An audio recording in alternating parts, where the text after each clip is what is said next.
إن الحمد لله نحمده ونستعينه ونستغفره ونعوذ بالله من شرور أنفسنا ومن سيئات أعمالنا. من يهده الله فلا مضل له ومن يضلل فلا هادي له. وأشهد أن لا إله إلا الله وحده لا شريك له، وأشهد أن محمدًا عبده ورسوله، بلغ الرسالة وأدى الأمانة ونصح الأمة، وتركنا في المحجة البيضاء ليلها كنهارها لا يزيغ عنها إلا هالك. أما بعد، فإن أصدق الحديث كتاب الله، وخير الهدي هدي محمد صلى الله عليه وسلم، وشر الأمور محدثاتها، وكل محدثة بدعة، وكل بدعة ضلالة. يقول الله جل وعلا في محكم كتابه العزيز المجيد: أعوذ بالله من الشيطان الرجيم، بسم الله الرحمن الرحيم: والعصر إن الإنسان لفي خسر إلا الذين آمنوا وعملوا الصالحات وتواصوا بالحق وتواصوا بالصبر. Wapenzi katika imani, ama baada ya kumhimidi Allah subhanahu wa ta'ala na kumtakia rahma kiongozi wa umma, mwalimu wetu Mtume Muhammadin sallallahu alayhi wasallam, kwanza napenda kuihusia nafsi yangu, pili kuhusia nafsi za waumini wenzangu juu ya sala zima la kumcha na kumwogopa Allah subhanahu wa ta'ala, kwani hakika wamefaulu mbele ya Allah wale ambao wana sifa ya kumcha na kumwogopa Allah subhanahu wa ta'ala. Ikhwata al-iman, ndugu zangu katika imani, khutba ambayo ipo mbele yetu inasema min akhta'i as-saimina fi Ramadana, miongoni mwa makosa ya wale wanaofunga katika mwezi mtukufu wa Ramadhani. Khutba hii niliweza kuianza katika Ijumaa iliyopita, sikuweza kuikamilisha, nikachukua ahadi insha Allahu taala katika Ijumaa inayofuata nitakuja kuikamilisha insha Allah. Ikhwata al-iman, ndugu zangu katika imani, bila ya kupoteza muda na wakati, wa minan nasi man ibtada'a bid'atan fi sahuri, kuna miongoni mwa watu ambao wamekwenda kuleta bid'a, wamekwenda kuleta uzushi katika jambo la kula daku. فيلزم الناس الإمساك قبل الفجر بساعة أو نحوها, wanakwenda kuwalazimisha watu kujizuia kutokula katika kipindi cha daku kwa muda wa jisaa moja au mfano wa jisaa moja, bihujjati al-ihtiyati lis-sawmi, kwa hoja wanayoijengea wakisema ni matayarisho au ni maandalizi kwa ajili ya kufunga. Wayusammunaha, na wanaita huo muda wa kujizuia imsakiyata Ramadhana, kujizuia kwa ajili ya Ramadhani. Ikhwata al-iman, ndugu zangu katika imani, hili ni jambo ambalo halipo kisheria, jambo ambalo muda wa kula daku haujamalizika, lakini kuna muda fulani mwanadamu kabla ya kumalizika ule muda wa kula daku amekwenda kupewa jisaa moja au nusu saa, anaambiwa ajizuie kabla ya ule muda wa kula daku haujakwisha. Lengo ni nini? Wanasema ya kwamba huu muda ambao kwamba uliowekwa ni kwa ajili ya maandalizi ya kufunga ile funga ambayo utaifunga siku hiyo. Mfano wake ni huu: pengine kula daku ni mpaka saa 11:30, lakini wanakuwekea muda wa kujizuia kutokula daku kwa maandalizi ya kufunga katika siku hiyo. Wanakuambia mwisho wa kula daku ni saa 11:15. Ule muda ambao kwamba uliobakia kisheria unaruhusika kula daku, lakini wao wanakuambia hapana, kwa sababu ujiandae na ile siku uweze kufunga, itabidi ule muda uliosalia uwe utaweza kujizuia kabla ya kuwasili ule muda sahihi wa kumalizika kula daku.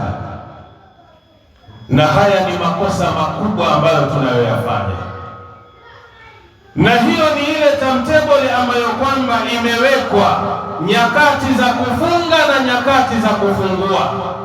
Sasa unashangaa unaambiwa saa 11:15 ndio mwisho wa kula daku, lakini kisheria kula daku inaweza kwenda mpaka saa 11:30, lakini ule muda ambao kwamba uliongezewa ili ujizuie wanauita ni muda wa kujitayarisha kwa ajili ya kufunga siku hiyo. Haya ni makosa kisheria. Fayujibuna ala nasi tarka sahuri, wanawalazimisha watu maskini wanaacha kula daku kwa kipindi hicho. Fahadhihi bid'atun wa dalalatun, huu ni uzushi na ni upotevu ambao watu wanaofanya. Wa mukhalafatun sarihatun, na vile vile ni kwenda kinyume na sheria kuliko kuwa wazi kabisa. Linasi al-Qur'an, kwa kupitia dalili ya Qur'an. Qala jalla wa ala fi kitabi, Allah amesema katika kitabu chake, wa kulu washrabu, na kuleni na munywe. Hicho ni kipindi cha usiku wa mwezi wa Ramadhani. Allah anasema wa kulu washrabu, na kuleni na munywe, hatta yatabayyana lakumul khaytul abyadu min al-khaytil aswadi min al-fajr, mpaka iwabainikieni nyinyi weupe wa asubuhi kutokamana na weusi wa alfajiri. Maana yake mimi na wewe, kile kipindi ambacho tumeruhusiwa kula katika kipindi cha jioni, tunatakiwa tuendelee kula mpaka ifike mahala tujue sasa huu ni weupe wa asubuhi kutokamana na weusi wa alfajiri. Hapo sheria ndio inakwambia acha kufanya nini? Kula. Aya haijaweka limit ya kwamba ukifika muda fulani jizuie kwa sababu ya maandalizi ya kufunga. Hiyo aya haijaweka hivyo. Aya imeweka ukifika tu wakati fulani, kuonyesha huu ni wakati wa asubuhi na mliotoka ni wakati wa alfajiri, ambao alikuwa mmeruhusika kufanya nini? Kula daku wakati ule. Sasa acheni. Sasa watu hawa wamekwenda kutoa wapi mafundisho haya? Kaangalia Suratul Baqara aya 187. Nikikumbuka vizuri hadithi ambayo imepokewa na mama Aisha radhiallahu anha. Mama Aisha anasema kana Bilal yuadhinu bilailin, Bilal ibn Rabah alikuwa akiadhini kipindi cha usiku, na kipindi hicho cha usiku ndiyo adhana ya kwanza watu kwa ajili ya kula daku. Faqala an-nabiy sallallahu alayhi wasallam, akasema Mtume, rehma na amani zimshukie yeye, wa kulu washrabu. Wakati huo Bilali akiadhini sasa, kuleni na munywe, hata yuadhina ibn ummi maktumin, mpaka aadhini adhana ya pili Abdullahi ambaye ni ibn ummi maktum. fa innahu la yu'adhinu hatta yatlu'a al-fajr, kwa sababu Abdullah bin Maktum yeye haadhini mpaka kufike wakati wa alfajiri. Anapoadhini tu Abdullah bin Maktum, acheni kula daku, hicho ni kipindi cha swala. Unaona hapa hakuna sehemu ya kwamba kuna muda fulani watu wajizuia kwa ajili ya maandalizi ya kufunga siku hiyo. Kwa maana hiyo watu wanakwenda kuwaumiza wale wenye kufunga. Haya ni makosa na ni uzushi ambao tunaufanya. Hadithi ambayo nilisoma imepokewa na Imam al-Bukhari kwa nambari 1918. Wa min afatiha at-tahirati tahrimu at-ta'ami 'ala an-nasi fi waqtin abahahu Allah fihi, na miongoni mwa maafa na madhara na matatizo yanatokea pale mnapokwenda kuwazuia watu maskini kwa kipindi hicho, munakwenda kuwanyima kula chakula katika wakati ambao kwamba Mwenyezi Mungu bado amewaruhusu watu kula daku. Wa rubbama addat ila tarki sahuri, na huenda mtu ikampelekea kuacha kula daku idha taakhara an-nasu fi i'dadihi, pindi watu wanapochelewa katika kuyahesabu yale masaa ya kula daku.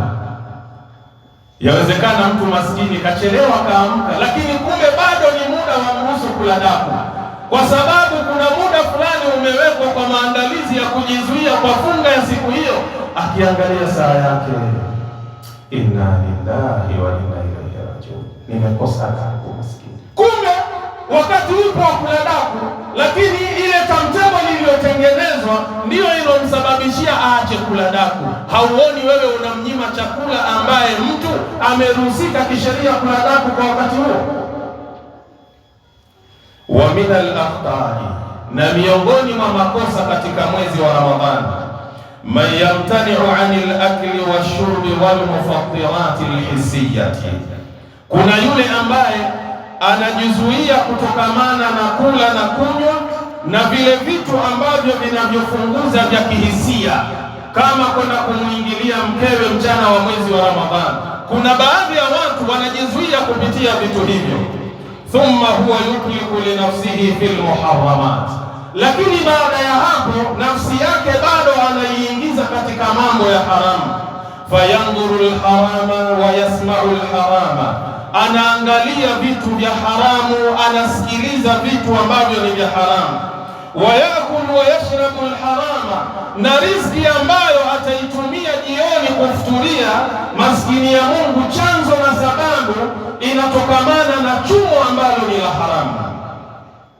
Tasakkurun fil aswaq, anarandaranda kwenye masoko bila sababu ya msingi, anakwenda kuangalia vitu ambavyo havina maana. Wa nadharu linnisai, na vile vile anakwenda kuangalia wanawake.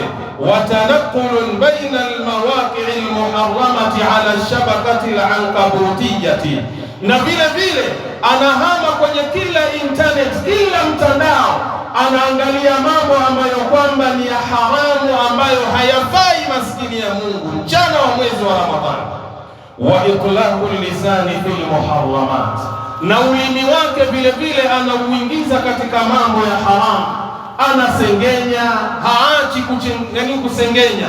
Yani mchana katika miezi ya kawaida yeye alikuwa akisengenya, na Ramadhani imeingia kadhalika, bado anasengenya, bado anaongea uongo, bado anasambaza umbea, bado ni msabasi. Yani kila aina ya madhambi ambayo yanatokamana na ulimi wake hajayaacha. Fa aina sawmu inda haula, iko wapi saumu kwa watu wa aina hii? Unafunga nini? Kweli umeacha kula, umeacha kunywa, umeacha kumwingilia mke wako mchana wa mwezi wa Ramadhani, umejizuia na mambo hayo, lakini bado saumu haipo, kwa sababu saumu inatakiwa ufunge mpaka viungo vyako vya mwili. Ulimi usiongee mambo machafu, macho yasiangalie vitu vya haramu, masikio yako yasikilize mambo ambayo ni sahihi ya kisheria, yaache kusikiliza vitu ambavyo ni vya haramu, hapo itakuwa umefunga. Lakini wewe umeacha vile vitu ambavyo kwamba kisheria ndio inajulikana uviache, haya mambo mengine bado. Bezi hauondoki, kusengenya umo ndani, kusikiliza mambo machafu uko ndani, kuangalia kwenye internet vitu vichafu mbalimbali hujaacha, kisha alafu unadai umefunga. Umefunga kitu gani? Wamadha stafadu min Ramadhan, wamefaidika nini watu hawa kutokamana na Ramadhan? Qala an-nabiy sallallahu alayhi wasallam, amesema Mtume Muhammad, rehma na amani zimshikie yeye, man lam yad'a qawla az-zur, yule ambaye hatoacha kuzungumza maneno ya uongo. Tumzungumzia anayefunga, yule ambaye leo yuko ndani ya mfungo wa ndani ya Ramadhan.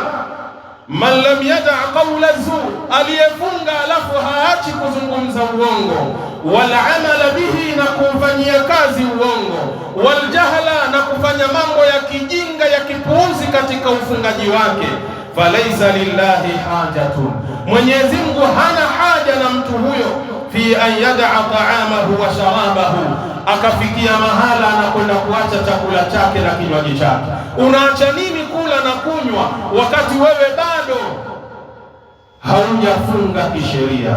Unazungumza uongo, unafanya mambo ya kipuuzi na kijinga katika funga yako. Kwa nini unaacha chakula, unaacha kinywaji? Si ni bora ukala tu, kwa sababu hauna funga na wala funga yako haikusaidii chochote. Hadithi hii ni sahihi, kaipokea Imamu al-Bukhari kwa nambari 6057. Sheikh Albani ameisahihisha fi Sahih al-Jami, utaipata kwa nambari 6539. Wa min al-akhta'i fi Ramadana, na miongoni mwa makosa katika huu mwezi wa Ramadhan, al-iktharu min al-la'ibi wal-lahu bil mubahat, ni kufanya wingi wa michezo na mambo ya kipuuzi ambayo kwamba ni ya halali, sio ya haramu. Miongoni mwa makosa tunayoyafanya ni watu kufanya michezo kwa wingi, na vile vile kwenda kufanya mambo ambayo ya kipuuzi mbalimbali, bil mubahat, mambo ambayo kwamba sio haramu, ni mambo yanayofaa. La siyama lishababi wal atfal, hasa kwa upande wa vijana na wale watoto wadogo. Jaizu, ni mambo ambayo yanafaa kisheria. Walakinna al-khata'a huna, lakini kosa mahala hapa, fi man yaj'alu shahra kullahu la'iban wa lahwa, ni kwa yule ambaye ataufanya mwezi wa Ramadhani mzima ni mwezi wa michezo na mambo ya kipuuzi. Fatajiduhum yanamuna fi nahar, utawapata vijana hao wanalala katika kipindi cha mchana, wayasharuna fi llaili ala laibi, wanakesha usiku kwa michezo mbalimbali. Kuna michezo ambayo tunaifahamu vijana, inapofika usiku katika mwezi wa Ramadhani watu wanakesha kupitia michezo hiyo. Leo mfano kuna mpaka Ramadhan Cup, kuna ule mchezo ambao kwamba wa mpira unachezwa tena usiku kwenye vile viwanja vile vya carpet. Yaani vijana wanaacha ibada ya tarawih, wanakwenda wanatarawehe yao katika uwanja wa mpira. Ni ligi wanacheza hiyo, huku tarawehe inaswaliwa, swala ambayo inakuja mara moja katika mwaka ambao ni mwezi wa Ramadhani. Katika hiyo miezi mingine hizi swala tano zipo, swala ambayo ni geni ni swalatu tarawih, lakini watu wanaiacha swalatu tarawih kwa mambo ya kipuuzi, kwa mambo ya kijinga kabisa. Wa hadha tafsirun wadih, na huu ni uzembe uliokuwa wazi. Bal rubbama laibu al'aban muharramatan, bali huenda wakacheza hata michezo ya haramu, bihujjatin imdai alwaqti, kwa lengo wakijenga hoja ya kwamba tunataka ule wakati uende, tunachombeza wakati, liannahum saimun, kwa sababu wao tu wamefunga. Fa aina qira'atu alquran, kuko wapi kusoma Quran? Wa aina salatu tarawih, iko wapi sala ya tarawih? Wa aina almusabaqatu lilkhairat, kuko wapi kushindana ya kheri. Leo ungeutumia wakati wako kusoma Qur'an, kusali salatu tarawih, ungefanya mambo ya kheri katika Ramadhani kushindana na wanaofanya kheri. Lakini leo wakati unauacha unapotea, ukidai ya kwamba wewe unachomeza wakati, unataka wakati uende kwa ajili ya Ramadhani. Qala shair, wamesema mshairi mmoja, ata Ramadhanu mazra'atul ibad, imekuja Ramadhani ni shamba la watu wema, litathhiri alqulubi min alfasadi, ili kuzisafisha nyoyo za wanadamu kutokamana na yale machafu na mabaya ambayo waliyafanya kabla Ramadhani. Ramadhani imekuja usafishe mazingira, usafishe madhambi yako, usafishe makosa yako. Hilo ndio lengo la Ramadhani. Faaddi huquqahu qawlan wa fi'la, itekeleze haki ya Ramadhani kwa maneno na vitendo. Wazadaka fatakhiduhu ila almaadi, na kile chakula chako cha amali njema kiandae kwa sababu ya siku ambayo utakutana na Allah jalla fi'ala. Faman zara'a alhububa wa ma saqaha, yule ambaye atapanda punje zake, mbegu zake, halafu hanyunyuzii maji kwenye mbegu hizo wakati wa kuzipanda, ta'awaha nadiman yawma alhasadi, atakuja kujuta siku ambayo kwamba watu wanakwenda kuvuna. Nini maana yake?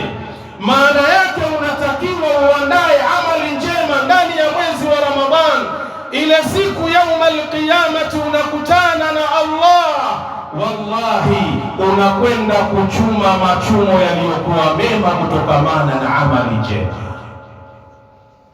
Lakini wewe ikiwa ndani ya Ramadhani haufanyi amali njema, haufanyi matendo mazuri, basi kumbuka ndugu yangu katika imani, yauma alqiyamati watu wanafaidika na mema yao, wewe unajuta, kwa nini Ramadhani kadhaa zimeniingilia mimi sijawahi kubadilika, bado na muasi Allah.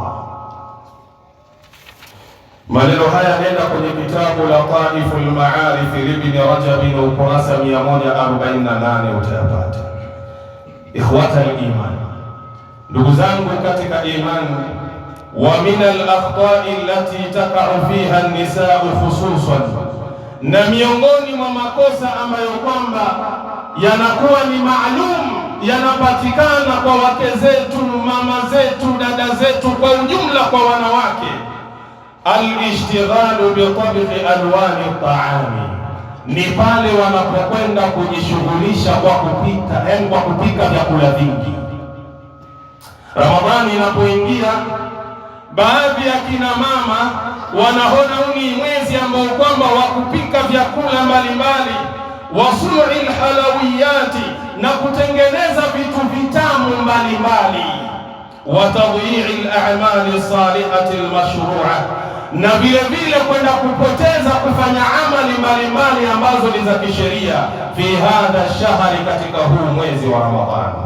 Bal rubbama, bali huenda dhayat fardha salati, akaipoteza faradhi ya swala, au akharatuhu an waqtihi al-fadil, au mwanamke huyo akaichelewesha swala yake kutokamana na ule wakati bora unaotakiwa na Allah. Wa hadha la yanbaghi, na hili halifai wapenzi katika imani. Wa ala rijali, na ni juu ya wanaume, ayu'inu nisaa, wawasaidie wanawake, yani wake zao, ala fi'li alkhairat, juu ya kufanya matendo yaliyokuwa mema, min qira'ati alqur'ani, miongoni mwa mema hayo kusoma Qur'an, wa du'a wa salati, na dua mbalimbali na sala mbalimbali. Mimi na wewe ambao tumebahatika kuwa na wake, tunatakiwa Ramadhani inapoingia kama hivi, tuwasaidie wake zetu wafanye amali zilizokuwa njema.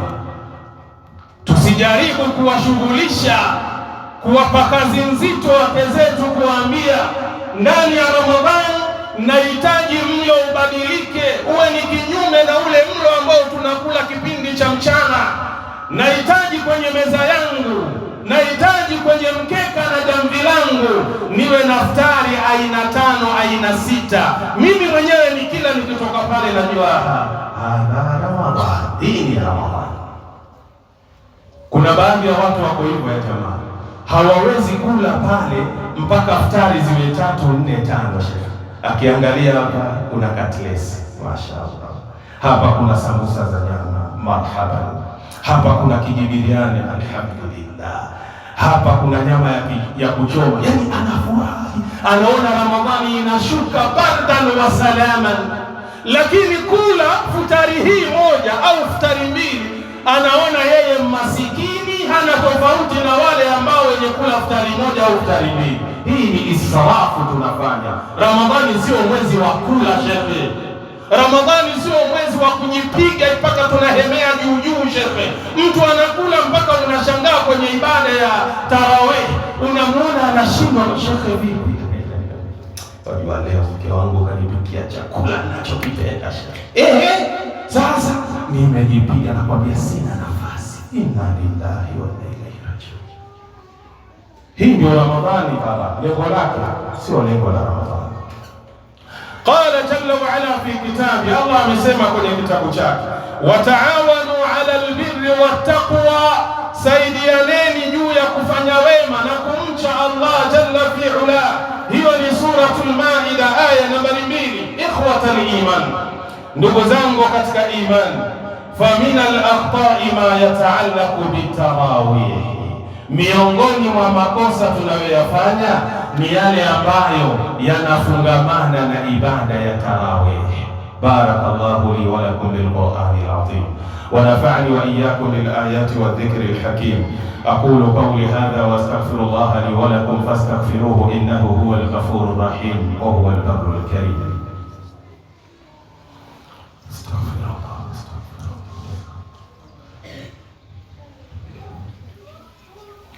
Bismillahir rahmanir rahim. Alhamdulillahi rabbil alamin, wassalatu wassalam ala ashrafil anbiya'i wal mursalin wa ala alihi wa sahbihi ajma'in, amma ba'du. Ikhwatal iman, ndugu zangu katika imani, fa min al-akhta'i, miongoni mwa makosa tunayoyafanya, ma yataallaqu bitarawih, ni yale makosa ambayo yanafungamana na ibada hii ya tarawih. Fa min an-nas, miongoni mwa watu, man la yusalli tarawiha aslan, kuna yule ambaye asli yeye kila Ramadhani ikiingia yeye hasali tarawih. Ramadhani ikiingia yeye swala zake zile za kawaida, hakuna tofauti baina ya kula mchana na wakati huu wa Ramadhani, hakuna tofauti. Yeye akimaliza salatu al-isha intaha al-amru, huyu anaingia mitini. Kimuuliza vipi? Inshallah tuombeeni dua, inshallah tutamani na sisi tuswali tarawih. Tuombeeni dua. Uombe dua gani? Swala 5 uanza kuziswali, uombe dua uswali tarawih. Kama wewe utaki, vipi utawezeshwa? Utaki, kwa sababu Mwenyezi Mungu anamwezesha yule anayefanya nini, anayetaka bwana. Kama wewe utaki alafu kuombe dua, niombeeni dua inshallah, natamani shaka niombeeni dua. Huo ni uzembe unaofanya. Au yusalli ba'daha thumma yansarifu min ghairi darurati, au anaswali baadhi ya rakaa zile za tarawih, kisha baada ya hapo, yani kama anapiga zake 2 anasema alhamdulillah, nitosha baadaye huyo, au amepiga 4 anasema alhamdulillah. Huyo ndio kawaida yake yani yeye. Wa hadha kad harama nafsahu fadilatan kathira, na mtu huyo amejiharamishia nafsi yake fadhila na ubora uliokuwa mkubwa ndani ya Ramadhani. Qala an-nabiy sallallahu alayhi wasallam, amesema Mtume Muhammad, rehma na amani zimshukie yeye, man qama ramadhana imanan wa ihtisaban, yule ambaye atasimama kwa ajili ya ibada ndani ya mwezi wa Ramadhani, imanan, akiwa na imani ya kwamba ibada hii ni maamrisho kutoka kwa Allah, ibada hii ni maamrisho kutoka kwa Mtume Muhammad sallallahu alayhi wasallam, wahtisaban, akiwa na matarajio ya kwamba baada ya kuifanya ibada hii Allah atakwenda kunilipa yaliyokuwa mema kwenye ibada hii, ghufira lahu ma taqaddama min dhanbihi. Ya salam, Allah atamfutia dhambi ambazo zilizotangulia. Allah anamfutia dhambi ambazo zilizotangulia, na dhambi hizi ikhwatal iman ni zile dhambi ndogo. Dhambi kubwa zinahitaji tauba amama Allah. Kama ni dhambi kubwa min kabairi dhunub, fala budda an tatuba ila Allah taubatan nasuha, lazima utubie kwa Allah tauba safi na yenye kukubalika kwa Allah. Lakini yale madhambi madogo yote shekhi, ukisimama ibada ya tarawehe ukiwa unaamini ya kwamba hii ni sheria katika dini yetu, ukiwa na matarajio Allah atakwenda kunilipa dhambi zako zote zinafutwa zilizotangulia, hutaki shekhe. Leo angalia mfano, ikiwa kuna ofa, simu ambayo ilikuwa ikiuzwa 120,000, ofa ikatoka inauzwa 50,000. Angalia watu wanapojazana kwenye maduka ya simu, wanakimbilia ofa isije ikamalizika. Mbona ofa zinakuja ndani ya Ramadhani hatuzitaki, tunazikimbia? Kwa nini tarawehe tunaikimbia, hatuitaki? Leo tarawehe wanaachiwa watoto wadogo ambao hawaelewi kitu, maskini ya Mungu. Ndio utawakuta maskini wako na wamekomaa, wako hapo wametulia mpaka mnamaliza nao. Lakini wazee wenye vitambi na ndevu zao, ainahum fi buyutihim, wako kwenye majumba yao. Idha sa'altahum limadha taf'aluna hadha, kwa nini mnafanya hivi? Sio umri umekwenda. Ibada ya vijana hii, ibada ya vijana. Haya, hadithi imepokewa na Imamu al-Bukhari kwa nambari 37, Muslim kaipokea kwa nambari 759. Sheikh Albani amesahihisha fi Sahih al-Jami, utaipata kwa nambari 6440. Wa min al-akhta', na miongoni mwa makosa al-mutaalliqati bi ashabi al-fadilati a'immati al-masajid, ambayo yanafungamana na maimamu wetu ambao ni bora, ambao ni watukufu kabisa. Anna ba'dahum, hakika ya baadhi ya maimamu, yukhaffifu al-qira'ata jiddan fi rak'ati tarawih, wanafanya takhfifu sana katika rakaa hizi za tarawih. Alo, mwanielewa? Hata rubama qaraa ayatan au ayatayn, mpaka wanakhafifisha baadhi ya misikiti. Mtu kwenye rakaa anasoma rakaa moja, anasoma aya moja, ama anasoma aya mbili, bihujjati takhfifi, kwa lengo eti wanawafanyia watu wanaoswali wale nini, wepesi. Bihujjati takhfifi ala an-nas, wa hadha iflalun wadih, na huu ni uzembe na uvivu uliokuwa wazi. Lianna tarawiha laysat wajibatan, kwa sababu ibada ya tarawihi sio lazima mpaka umfuate imamu umwambie shekhe masoma kisomo kirefu shekhe, ili tuwe pamoja kwenye hicho kisomo, twakuomba imamu khafifisha angalau shekhe. Alhamdulillah, ukifanya hivyo msikiti huu watu watakuja kwa wingi. Wala lazima hiyo tarawih. Kama utaki shurua, changanya miguu kama imekushinda shida. Falaisa hunaka tafkirun min al-asli, kwa sababu hili jambo katika asli hakuna uzito wowote. Wa hadi salafi salih min as-sahabati radiyallahu anhum faman ba'dahum tatwilu fi tarawih, wale masahaba ambao waliotutangulia na watu wema waliokuja baada yao, hakuna uzito wowote ambao ulipatikana kwao. Kwa sababu gani? Asli ya tarawehe inaswaliwa kisimamo kirefu. Hivi ndivyo inapofahamika. Si maneno yangu haya, ushahidi ndio huu, sije ukatoka na jina langu hapa. Qala Saibu ibn Yazid, amesema As-Saib mtoto wa Yazid, amara Umar ibn al-Khattab Ubay ibn Ka'b wa Tamim al-Dariya radiyallahu anhum, alitoa amri Umar ibn al-Khattab kwa huyu sahaba anaitwa Ubay mtoto wa Ka'b na Tamim ad-Dari, radhi za Mwenyezi Mungu ziwaendee masahaba hao, ayakuma linnasi bi 11 rak'atan, wa wasalishe watu ibada ya tarawih rakaa 11. Qala, akasema fakana alqari'u yaqra'u al-mi'ina, akawa msomaji yani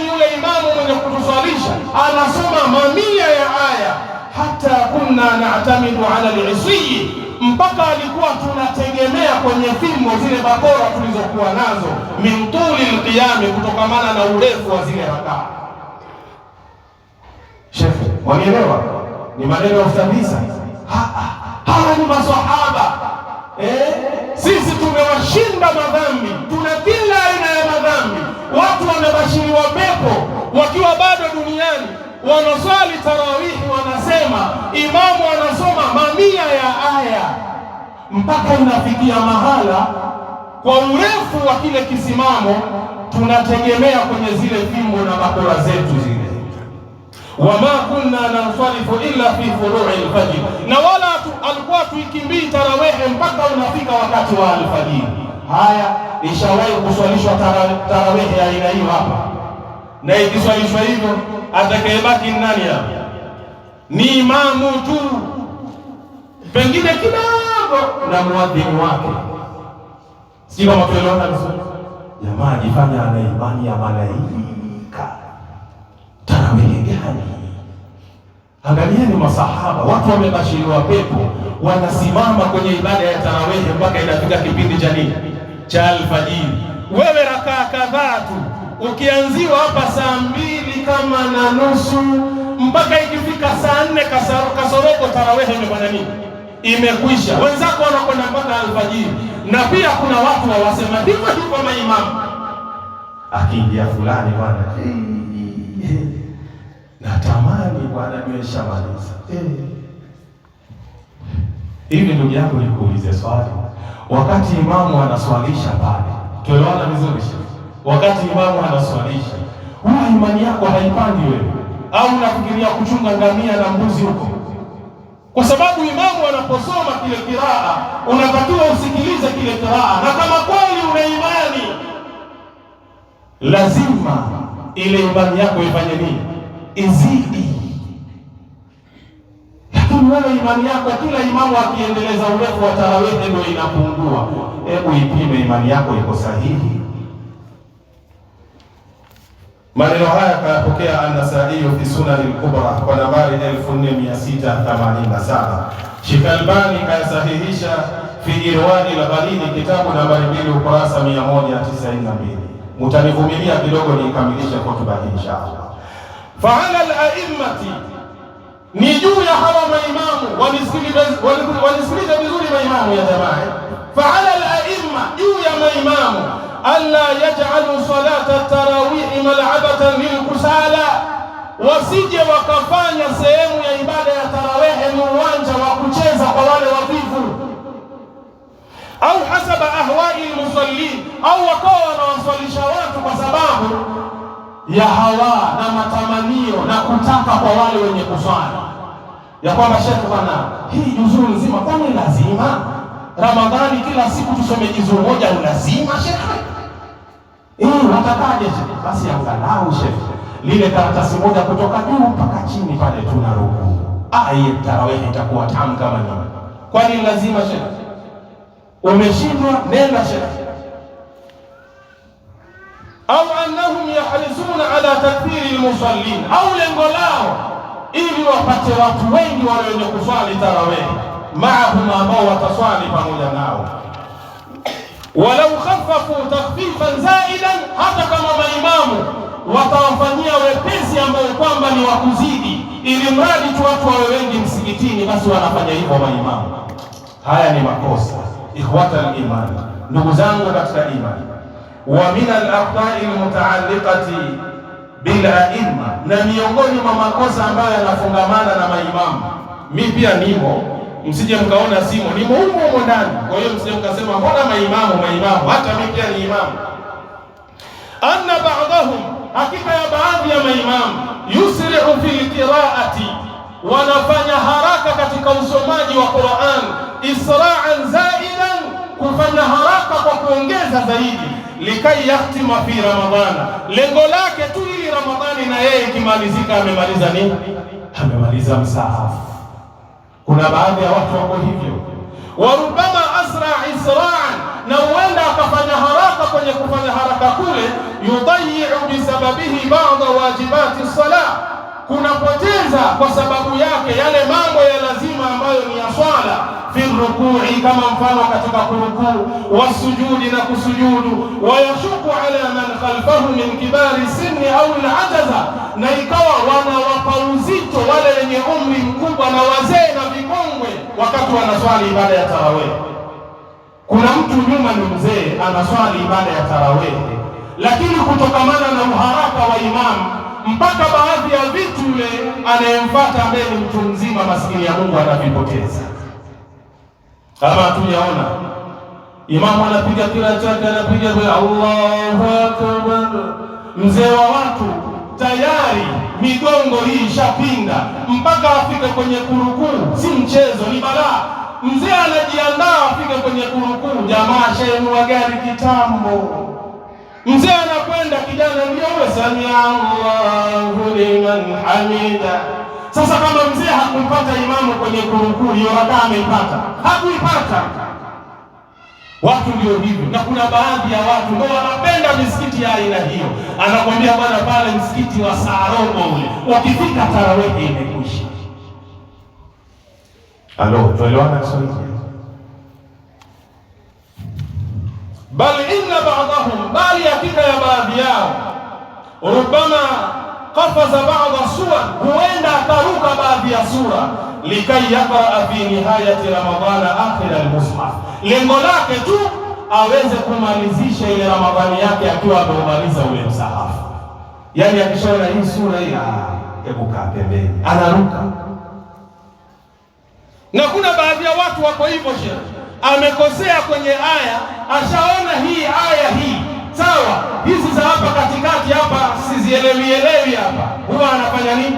Anaruka shehe. Hata ukamrudisha amekazana, yuko kule kule, mtu anayoyoma. Lengo lake ni nini? Ili Ramadhani ikimalizika msaafu umefanya nini? Umekwisha. Wa fi akhir Ramadhana, na katika mwezi wa Ramadhani mwisho kabisa, huyo mtu yad'u du'a, anaiomba dua al-khatmati, ya kumaliza ile Qur'ani, alladhi, dua ambayo kwamba huwa laisa mashru'an min aslihi, wala sio sheria kwa asli ya dua hiyo, wala dalila alayhi, wala hakuna dalili ya hiyo dua ya kwamba tukimaliza ule msahafu sawa ya jamaa, ile siku ya mwisho basi imamu anatakiwa afanye nini? Aisome ile dua ya kumaliza ule msahafu. Hakuna dalili inayothibitisha hivyo. Falyattaqillaha al-imamu, amuogope Mwenyezi Mungu huyu imamu.